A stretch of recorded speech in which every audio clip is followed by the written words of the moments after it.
सबसे पहली बात यह है कि अपनी बच्ची को या किसी को भी, अगर आप चाहते हैं बीवी को या किसी को कि वो वज़न कम करे, तो आप उसे ये नहीं कह सकते कि तुम बहुत भद्दी लगती हो, बहुत बुरी लगती हो, मैं पुट ऑफ हो जाता हूँ तुम्हें देख के। इससे कभी मसला हल नहीं होगा, क्योंकि ऐसे बंदे की ईटिंग की वजूहात ही इमोशनल नौयत की होती हैं। अच्छा।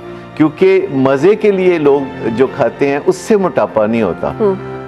जब तक आप मज़े के लिए खाते हैं तो इसका मतलब है कि आप पिक एंड चूज़ करते हैं कि ये मज़े की चीज़ें मैं खा लूँ, ये मज़े की नहीं है, इसको मैं छोड़ दूँ।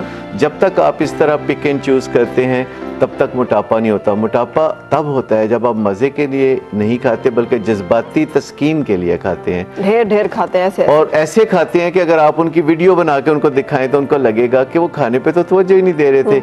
ये वो लोग होते हैं जो खाना खाते हुए कोई और ही काम कर रहे होते हैं, जैसे टेलीविज़न देखना या कोई और काम करते हुए खाना खाना, या गाड़ी ड्राइव करते हुए खाना खाना, या किसी दूसरे मसरूफियत में खाना। या बहुत सारे लोग ऐसे करके बैठ के खाना खाते हैं। जी बिल्कुल।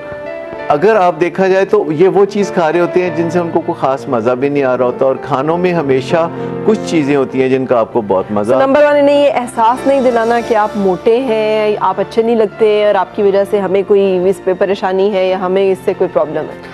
ये नहीं कहा मैंने कि उनको एहसास नहीं दिलाना। एहसास दिलाना एक और बात है, वो एक प्रोएक्टिव एक्ट है कि जब इस मौजू पे आप बातचीत करने बैठे तो तब ठीक है। किसी के ऐसे मसलों को जो एडिक्टिव नौयत के होते हैं, जैसे ओवर ईटिंग है या ईटिंग डिसऑर्डर है, इस पे ऐसे बात नहीं करते कि लिविंग रूम में बात कर ली, जहाँ सामना हुआ वहीं बात कर ली, सीढ़ियों में बात कर ली और बगैर प्लानिंग के बात कर ली। प्लानिंग से बात इसमें करना बहुत ज़रूरी है, जब दूसरा सुनने के लिए तैयार हो, और ज़्यादा लेक्चर्स देने की बजाय ऐसे सवाल करने चाहिए जिससे कि दूसरे के अंदर की वो गिरा खुल जाए। माँ क्या सवाल करे अपनी बेटी से?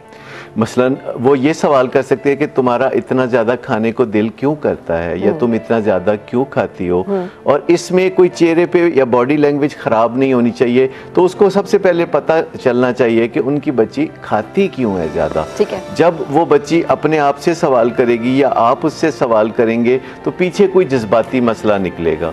और एक जज्बाती मसला जब किसी का होता है और आप उसे कहते हैं कि तुम बहुत जहर लगती हो, भद्दी लगती हो, तुम्हारा रिश्ता नहीं आएगा, तुम्हारी शादी नहीं हो सकेगी, तो उसकी टेंशन बढ़ जाएगी और नेक्स्ट काम वो क्या करेगी, वो खाना शुरू कर